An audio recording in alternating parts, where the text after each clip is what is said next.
Le 14 novembre 2019, des dizaines de milliers de travailleurs de la santé sont en grève pour dénoncer l'état catastrophique des hôpitaux. Ils réclament l'arrêt des fermetures de lits, l'embauche de personnel et une augmentation générale des salaires de 300 €. Dans un capitalisme en crise, tous les gouvernements ont sabré dans les budgets des services utiles à la population pour dégager des dizaines de milliards d'euros versés en subventions aux grandes entreprises. La financiarisation croissante du système de santé a conduit à privilégier de plus en plus les activités rentables au détriment des besoins de la population. Conséquence de cette politique, c'est avec des moyens déjà insuffisants en temps dit normal que les hôpitaux doivent affronter l'épidémie de Covid-19. Avant l'arrivée de la vague du Covid, l'hôpital de Mulhouse était dans un état très critique. J'ai vu des collègues infirmiers, aides-soignants et même des médecins démissionner pour aller bosser dans des cliniques privées, pour aller bosser en Suisse, et même certains collègues qui ont changé de métier parce que les conditions de travail étaient catastrophiques et les salaires bas. L'hôpital de Mulhouse marchait aussi sur la tête. Par exemple, des médecins démissionnaires des urgences revenaient pour faire des gardes payées jusqu'à 2200 € par 24 heures. Et à côté de ça, la direction disait aux équipes soignantes qu'ils voulaient une revalorisation de certaines primes, qu'il n'y avait pas d'argent. Je suis infirmière à l'hôpital de la Croix-Rousse à Lyon et les premiers patients Covid ils sont arrivés à la mi-février. On a bien vu dès le départ qu'on a dû se débrouiller tout seul. Les collègues des maladies infectieuses et tropicales, elles se sont très vite retrouvées isolées et à devoir tout organiser elles-mêmes. Voilà, elles ont essayé de dénoncer cet isolement, de vouloir que les autres collègues soient aussi formés et que ce ne soit pas à elles toutes seules de porter tout ce fardeau. Et la seule réponse qu'a eu la direction, ça a été de leur apporter du jus de pomme. À l'hôpital de Mulhouse, nous avons pris le Covid en pleine figure. Il y avait le manque de personnel, mais aussi le manque de matériel. Début mars, nous avions très peu de masques, de surblouses ou de charlotte. Les directives de la direction étaient de donner les masques FFP2 aux réanimations. Pour les autres, les masques chirurgicaux ou alors rien. Sauf que l'hôpital tout entier, en quelques jours, était devenu une réanimation géante. On n'avait même pas eu le temps de se préparer, on était déjà débordés de toutes parts. Donc ça fait des années qu'on ne bénéficie pas des formations qui sont nécessaires et qui sont même obligatoires, comme le plan blanc, l'hygiène. Et ça, en pleine épidémie, on a dû gérer ce problème-là. On a dû se former sur le tas. Au bout de 3 semaines, 1 mois, la direction elle a enfin décidé de former le reste du personnel de l'hôpital. Et ça, c'est encore à notre charge. Ça a été un boulot supplémentaire en fait pour les collègues qui étaient dès le départ les 2 pieds dedans. Et ça s'est rajouté à notre travail habituel de devoir former les collègues à l'habillage, de devoir former au ménage et aussi de former les collègues qui ont dû aller en réanimation et en soins continus. Dans les premiers secteurs qui ont accueilli les patients atteints du Covid, le personnel a reçu une formation rapide pour mettre et enlever le matériel de protection, c'est-à-dire les surblouses, les charlottes, les masques, les surbottes, les gants, les lunettes. Et comme les stocks, ils ont fondu très rapidement, le rationnement a commencé. Donc en fait, très vite, on a manqué de tout un tas de matériel. On a manqué de surblouses, on a manqué de masques, voire de certains médicaments. Et vraiment, on s'est ressenti comme des soldats envoyés au front sans casque ni armes. Donc les règles apprises au début étaient complètement inapplicables 15 jours après. Vraiment, les recommandations d'hygiène, elles ont évolué en fonction de la pénurie de matériel. Par exemple, les masques, au début, on nous disait que les seuls qui étaient vraiment efficaces pour nous protéger, c'était les FFP2. Et puis très vite, on en a manqué. Et on nous a demandé de porter des masques chirurgicaux, donc déjà qui nous protégeaient moins. Et en plus, des masques qu'on n'est pas censé toucher, qu'on peut garder seulement 4 heures. Et là, on nous a demandé de les porter pendant une journée complète.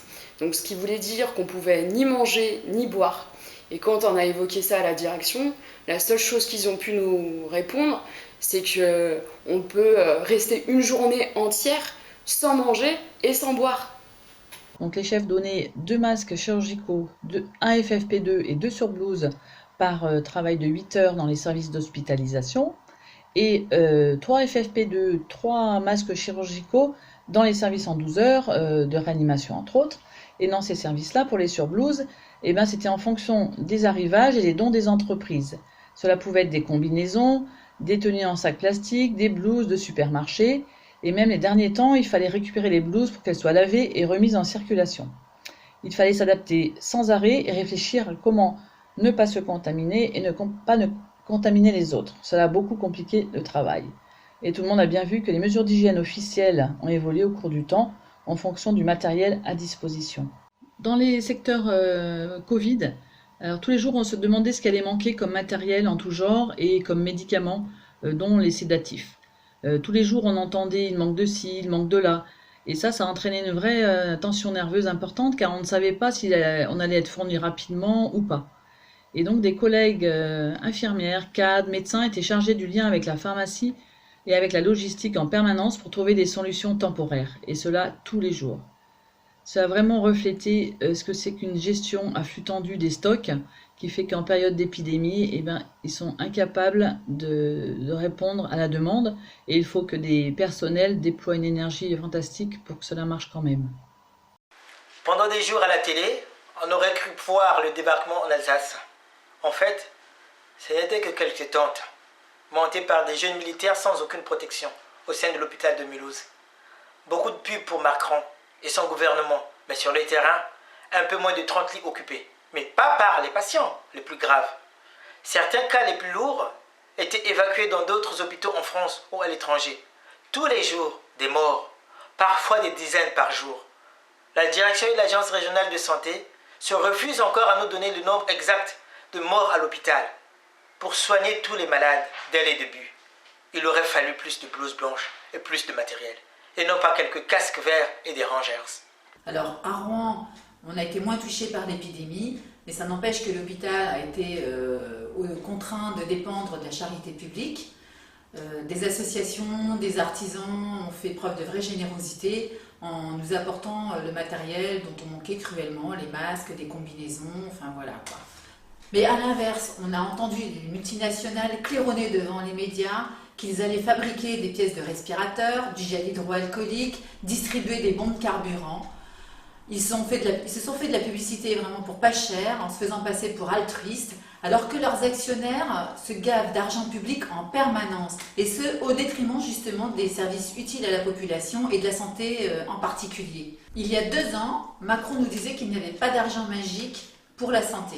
Et là, il a su trouver des milliards pour aider les actionnaires des grandes entreprises. Et en tout cas, au quotidien, il y a des fermetures de lits dans les services, des fermetures de services faute de personnel. On a besoin de moyens, on a besoin de personnel. Il n'y a pas d'argent magique.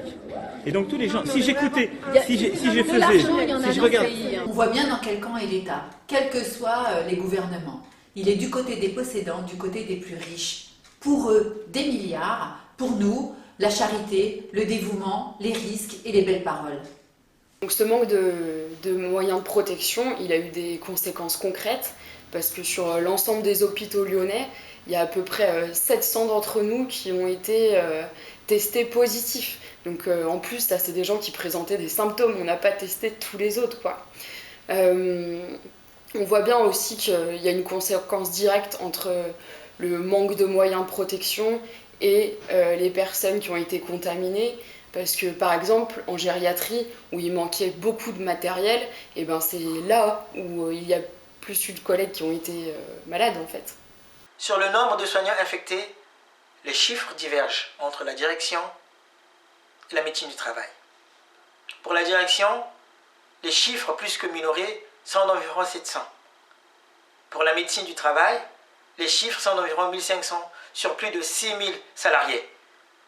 Mais c'est encore sûrement loin de la réalité, vu qu'une grande partie du personnel avec des symptômes ou sans symptômes n'a pas été testé.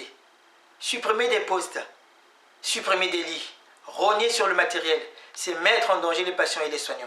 Tout ça pour du fric, c'est inadmissible.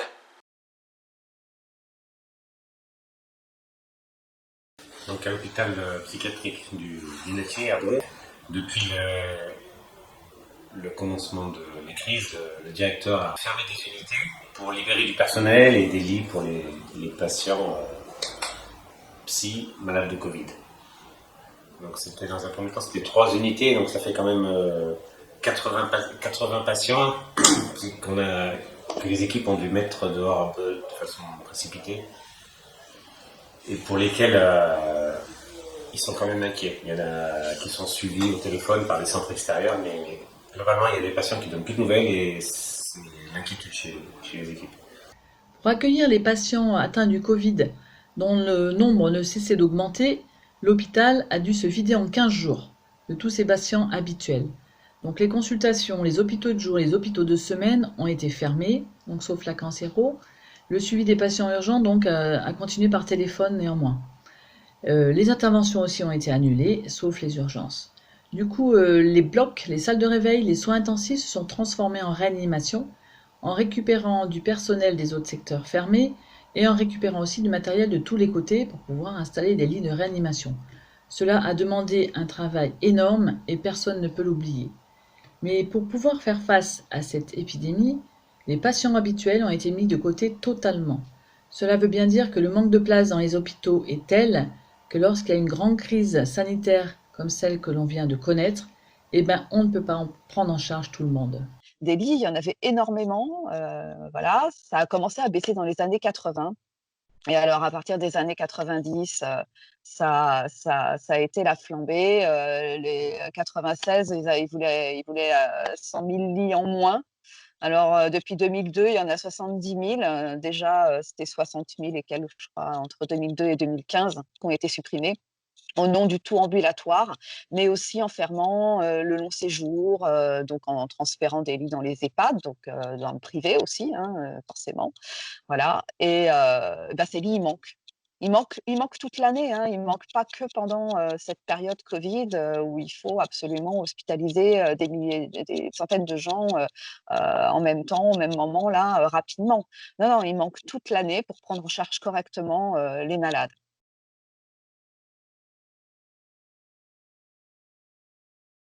Dans les secteurs Covid à l'hôpital, que ce soit en réanimation ou en hospitalisation classique, nous avons vécu des semaines à part, notamment par l'afflux de renforts venant de tous horizons, des intérimaires, des collègues de province, des infirmières et des aides-soignantes de consultation ou de bloc opératoire qui redécouvraient le travail en salle, et même des médecins désœuvrés par la fermeture de leur secteur sont venus prêter main forte. Les ratios habituels, tant de soignants pour tant de patients, n'étaient plus d'actualité, et même si personne n'était de trop, loin de là, vu la charge de travail, nous étions plus nombreux. D'anciens postes sont réapparus, comme les officières. Certaines étaient détachées à la préparation des repas et des carafes d'eau, afin que la zone alimentaire reste une zone propre, non Covid. D'autres étaient affectés à la gestion et la distribution des vêtements de travail, d'autres au stock de matériel et à sa distribution. Bref, tout était facilité pour que ceux qui étaient au plus près du patient, aux soins eux-mêmes, ne perdent pas de temps à d'autres tâches. Aujourd'hui, que les secteurs Covid reprennent leurs patients habituels, tout cela disparaît et les plannings d'avant reprennent leurs droits. C'est ce que nous ne voulons plus. Le retour à la normale, avec un L apostrophe. Un autre aspect de l'épidémie qu'on a eu à l'hôpital, c'est que les collègues, elles ont dû être réaffectées dans les différents services Covid qui avaient ouvert. Et donc ça a mélangé complètement les équipes, y compris parfois ça changeait tous les jours, donc ça pouvait être source de stress. Par contre, ça a aussi créé des liens entre des gens qui ne se connaissaient pas forcément. Par exemple, il y a les personnes du bloc opératoire qui sont allées en réanimation, ceux de chirurgie qui sont allés en médecine. Et ça nous a quand même tous unis dans la même galère contre la direction. Et Voilà, il y a aussi tout un tas de barrières qui sont tombées entre les différentes professions. Il y a des infirmières qui faisaient du ménage, des aides-soignants qui faisaient du brancardage. Et tout ça, c'est des liens qu'il va falloir conserver plus tard contre toutes les attaques qu'on va subir. Alors, nous sommes l'équipe de ménage de l'hôpital. Oui. C'est juste pour faire notre coup de gueule pour dire que nous, depuis qu'il y a Corona, on ne parle pas de nous. Ouais. Nous sommes oubliés. Ouais, c'est vrai, le ministre de la Santé qui sort ne parle pas de nous. Parce qu'il pense à nous. Ni les médecins. Personne ne parle de nous. Oui. Pourtant, nous faisons partie de l'entretien de l'hôpital. Qu'est-ce que vous en dites, les filles? Oui. On est là à 6h du matin, jusqu'à midi. Voilà. Il y en a qui disent 6h du matin. Il y en a 7h jusqu'à 13h, 14h. 14 jusqu'à 14h. Oui, c'est ça. Voilà. Quand le médecin sort et que l'infirmier sort et que les soignants sortent, c'est nous qui faisons les restes dans la chambre. Voilà. Que ça soit propre. Malgré le peu de moyens, les conditions de travail pénibles, les soignants ont fait tout leur possible pour tenir, grâce à leur initiative et à leur solidarité. Ça n'empêche pas la direction à Mulhouse d'affûter son bistouri. Des collègues se voient refuser leur accident de travail, d'autres sont convoqués pour rendre des comptes sur des soi-disant erreurs commises durant la période de tension. Pendant toute cette période, on a appris à être solidaires les uns des autres. On peut dire que cela nous a changés. Eh bien, cette solidarité est une force et il faudra qu'elle s'exprime le plus largement possible face à tous ceux qui n'ont pas changé. Hôpital, en colère! Y'en a marre de la galère! Hôpital, en colère! Y'en a marre de la galère! L'hôpital était déjà pris à la gorge par une dette de 10 millions et il y avait un plan d'économie en cours avec des annonces de fermeture d'unités. Et d'après le ministre de la Santé, ces annonces de plan devaient être suspendues le temps de la crise. Et on voit que le directeur, il profite de la crise, c'est comme ça qu'on l'interprète, parce qu'il continue à annoncer des fermetures d'unités, alors qu'il y a moins d'une vingtaine de patients Covid sur l'hôpital. Il profite de la crise pour accélérer son plan de fermeture de lits. Ça a provoqué donc une unité notamment qui tournait bien avec une équipe qui s'entendait bien de jeunes. Quand ces jeunes ont appris que leur unité était menacée de fermeture, ils se sont mis en colère, ils ont diffusé sur les réseaux sociaux l'information, leur indignation, et ça a été assez contagieux leur colère. On a organisé le premier rassemblement au pied de la direction il y a 3 semaines, avec masques, distance de sécurité, banderoles. Donc c'est eux qui ont organisé ça par réseaux sociaux, ateliers de banderoles, de panneaux, et des slogans bien visés, notamment Covidage de lit, non merci, voilà, ça c'est la trouvaille du truc. C'est un peu le slogan tard. Voilà, stop aux fermetures de lit. Ici on soigne, là-haut ils gèrent. Depuis on a pris l'habitude, tous les mardis et jeudis on se réunit à 14h30 au changement d'équipe. On n'est jamais moins de 50 et on a été jusqu'à une centaine. Et la semaine du 1er mai, on a même fait 3 rassemblements, donc mardi, jeudi et vendredi 1er mai, qui a été aussi un succès. On a renoué avec la tradition des 1er mai de lutte, quoi. C'était un 1er mai de lutte. Et les collègues présents, ils en étaient bien conscients. Il y avait un petit côté émouvant.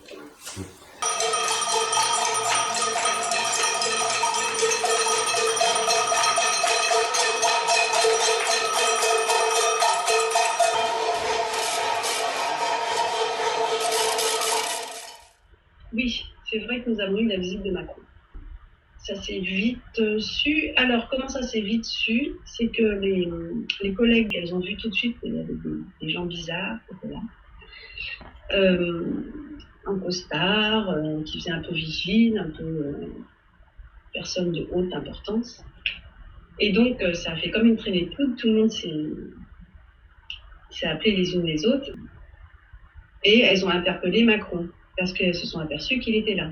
Donc lui, il a répondu comme à son accoutumée, des banalités. Hein. Après, il y a une de nous qui a proposé de s'applaudir, en fait. Et il y a quand même eu des revendications avant ça qui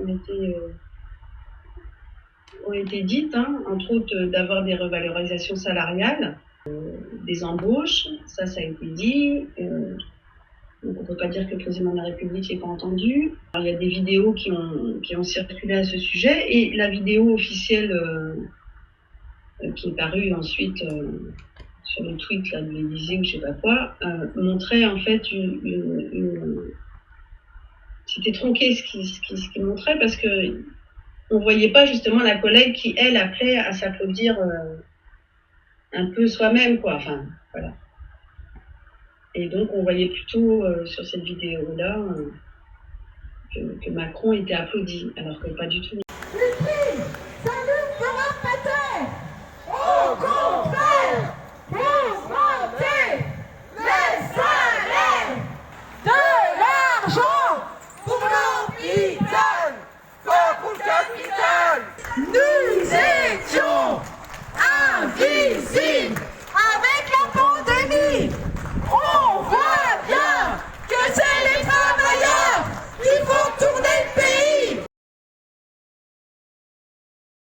Donc la direction, elle s'est servie de l'épidémie à son propre avantage. Par exemple, sur l'hôpital de la Croix-Rousse, on était organisé dans un collectif qui dénonçait les conditions de travail, le manque de personnel, le manque de moyens aussi. Et elle a essayé donc de nous faire taire en interdisant les rassemblements. Un autre sujet, c'est sur les congés. Ça fait plusieurs années que la direction veut maintenir les services ouverts l'été, et ça sans embaucher de personnel. Donc ça a été un prétexte supplémentaire, l'épidémie, pour imposer des congés, y compris au plus fort de l'épidémie, à certaines collègues qui étaient disponibles, et de nous demander de les réduire au mois de juillet et d'août. Les unités qui devaient fermer que le temps de la crise Covid, donc on a appris qu'elles n'ouvriraient qu'en septembre. Donc le dernier argument du directeur pour justifier la prolongation de ces fermetures, c'est de dire, d'expliquer que si les ouvraient, là, ils ne pourraient pas assurer le congé d'été. Et s'annonce déjà un mois de mai et un mois de juin sans RTT, sans vacances. Enfin, en tout cas, d'ores et déjà, il y a des services qui font faire les semaines de 7 jours. Dans les semaines de 7 jours, ça n'existe plus depuis les RTT quand même à l'hôpital public. Enfin, normalement, quoi, c'est interdit. Hein, on n'a pas le droit de faire plus que 6. On apprend que les collègues en CDD sont arrêtés. Ils sont envoyés chez eux au chômage. Donc les effectifs, nous on les veut. Nous là, ce qu'on réclame, c'est l'embauche de tous ces collègues. Donc le mouvement ne faiblit pas, hein, il perdure. 3 semaines après, on est toujours. Aujourd'hui, on était encore. Aujourd'hui, donc jeudi 7, on était encore 55 à 2h30. L'annonce d'une prime de 1 500 € pour les hospitaliers a fait beaucoup réagir. Passé le côté beurre dans les épinards, les collègues ont tout de suite ironisé sur combien vaut un héros. Mais elles ont été choquées par l'injustice de son attribution même. Les différences entre ceux qui toucheront 1 500 ou 500 € selon qu'ils habitent, qu'ils travaillent dans tel ou tel département, qu'ils exercent dans tel ou tel hôpital, un grand centre de référence ou un petit hôpital de proximité. Et puis, il y a tout un tas de catégories qui ne vont rien toucher du tout. Les élèves infirmiers, qui pourtant ont travaillé comme aides-soignants dans les services Covid, entre autres, hein, et puis tous les collègues du ménage, de la sécurité ou du ramassage des poubelles qui sont dans des entreprises privées. Mais il y a eu aussi de la colère. Parce qu'à l'hôpital, comme ailleurs, les salaires sont très insuffisants et ont pris bien du retard. Alors tout le monde est d'accord pour dire que ce n'est pas une prime que nous voulons, mais bien des augmentations de salaire et des vrais, pas quelques euros. Le sentiment est que le gouvernement a fait de la com à moindre frais.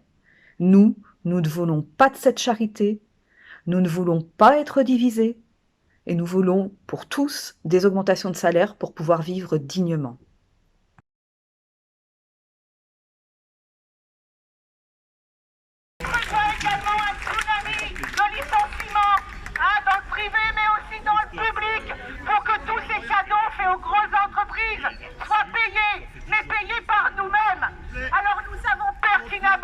Que même ce qui est promis pour l'hôpital, ça risque aussi de passer aux oubliettes, parce que de toute manière, dans 1 mois, dans 2 mois, dans 3 mois, on y dira qu'il n'y a pas de pognon.